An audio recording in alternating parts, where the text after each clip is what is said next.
The show. Many thanks for staying with us. Now, many of us go to the pumps expecting our fuel to be cheaper than it is. Mostly it is due to taxes and other levies which build up to the final price that we pay. So essentially we feel like we're paying a lot more. But how does the tax that we pay work for us? Today in your fuel conversation, we're focusing it on taxes and other levies. In other words, the contribution of the oil marketing companies to Ghana's economy. I have here in the studio Alfred Addo-Yobo, his business and strategy analyst of the Association of Oil Marketing Companies. Join the conversation. As you already know how the drill is. On WhatsApp, you can send us 054010909. Ms. Addo-Yobo, you're welcome to the show. Thank you very much. And many thanks for your time. So help us to understand. I mean, if we have to settle for paying a lot more, nobody likes to pay more. If we have to settle for paying a lot more, in what other way do consumers benefit from the payments that we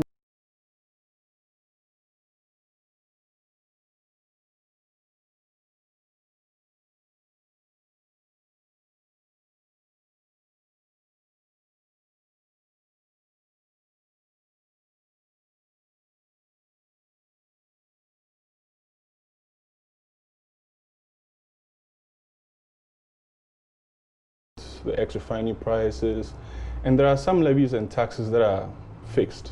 So let's say the SPT is fixed, the road fund levy, SPT? Special Petroleum Tax, Okay. is fixed. Now, the only thing that we can input is our margins. So for example, between January and June this year alone, OMCs and LPGMCs have contributed about 3 billion Ghana cedis in taxes and levies alone. That's about 500 million Ghana cedis monthly. That's when again? What's the duration? The period? So between January and June this year alone. I see. So it's 500 million Ghana cedis monthly. So in 6 months between January and June, we've contributed about 3 billion Ghana cedis. And obviously this goes to the government, and they use these monies for our roads and all the developments that we want to see. It's interesting that you talk about roads, because we just had a whole session on roads, bad roads. Yeah. I don't know if you know Maya or anywhere around Ablekuma, and the kind of road that they use. We just had a conversation about it. So you talk about the amounts that you paid in taxes to the government. Yeah, and just to say, we pay the taxes on products that we lift, not actually the products that we sell. Because when you lift the products from, let's say, Tor or any depot, it's shown on a system, so the government can actually see through their regulators. Yeah. And you are giving 21 plus 4 days to pay up. So imagine you lift, let's say, 1 million, and 21 plus 4 days is up, and you still haven't sold it. You still have to pay. But isn't that because there's a ready market for you? You don't need to struggle to sell the product. We don't. But now the competition is so high because of deregulation. People price the way they want. People can price, let's say, very, very low. And so if you are very close by, you also need to price low, else your fuel will be sitting in your tanks and nobody's going to buy. And so most of the times, OMCs would have to borrow money from the banks at high interest rates. We know the interest rates in the country now. And it's really a burden for the OMCs. But then obviously they try as much as they can to pay their taxes on time, because it comes with penalties if you delay. Interesting. So we're having a conversation with the oil marketing companies. We're talking about how else we benefit from the amounts that we pay at the pumps, because it's obviously a lot for us. I don't know if this satisfies you, but I'm curious to find out what you think. Send us your thoughts there. There's an issue about what else, apart from paying this to governments, how else do people benefit from the profits that you make, as oil marketing companies? That's a lot. we contribute a lot, even as the Secretariat ourselves, as the AOMC, under the guidance of our Board of Governors and the Industry Coordinator. We do a lot. And then also the OMCs individually. There are many of them who do a lot of things in terms of the CSRs that they do not publish, obviously. But then some also do, and then they show it to everybody. Like Total, they support the Benz units. They have a graduate program. They have the Startup of the Year. You have Zen Petroleum contributing or donating to Teach for Ghana about 260,000 Ghana cedis. That's $50,000. You have Goyle supporting the National Science and Math Quiz, drilling boreholes, donating 1,000 beds to the Ministry of Health, supporting needy but bright university students with about 100,000. You have Star Oil doing a lot in education, Kabore, Vivo Energy in road safety and all that. So Radiance Petroleum actually constructed a bridge worth about 600,000 Ghana cedis for the people of Opiekuma in Kaswa. So we are doing a lot, a whole lot. There are many others that obviously aren't in the public view. So okay, but you see, I've allowed for us to mention all of these things at the risk of my viewers thinking that I'm doing PR for this organization. To what extent is this not mere PR for these companies? It's not. It's, look, our business is mainly driven by people coming to our stations to buy fuel. And we need to keep them healthy, obviously. We need to make them feel good. So if there's a bridge in your area that's faulty, that's broken, and so you can't cross to buy fuel, then we actually also lose in terms of profits, and also we wouldn't be able to pay our taxes on time because you cannot come over to our stations to buy.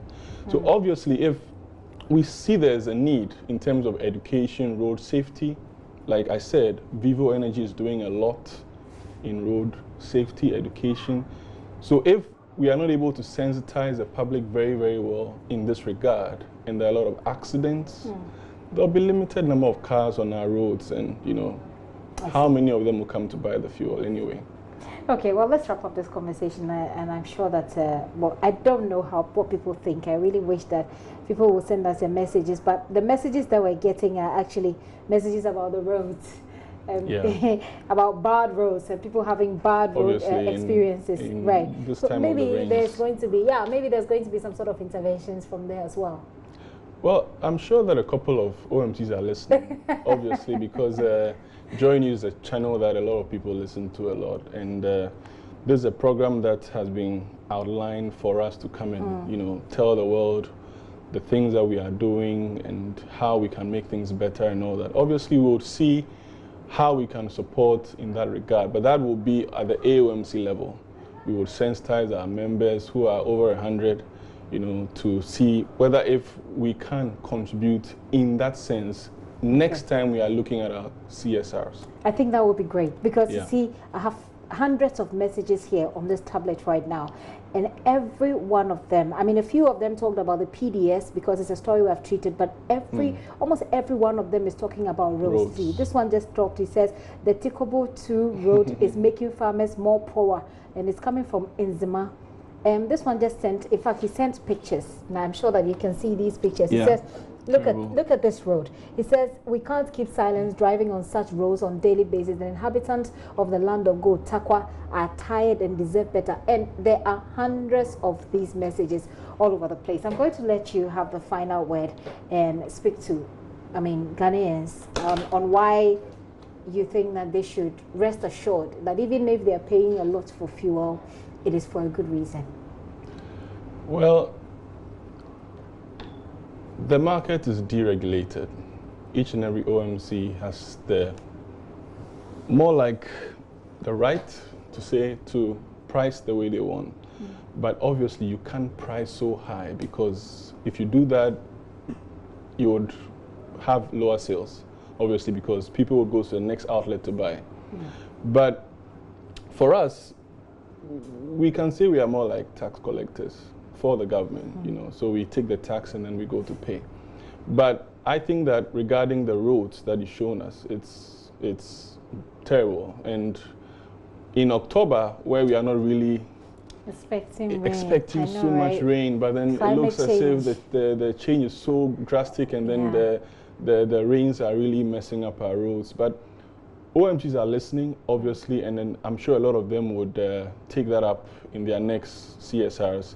And then as the AOMC would see what we can also do, because we need the public to ply the roads, to come to our outlets to buy. By all means, by all means. Yeah. Mr. Addo-Yobo, thank you very much for coming. So this is your fuel, our fuel segment that we've introduced here on the show to help you understand the dynamics as far as buying fuel, paying for fuel, whatever it is, and the responsibility that these organizations who sell fuel also have towards us as Ghanaians. Alfred Addo-Yobo is a business and strategy analyst with the Association of Oil Marketing Companies. He's been helping us to put this in perspective. I hope that his answers please you, but we'll move on from there. Thank you very much once again for coming.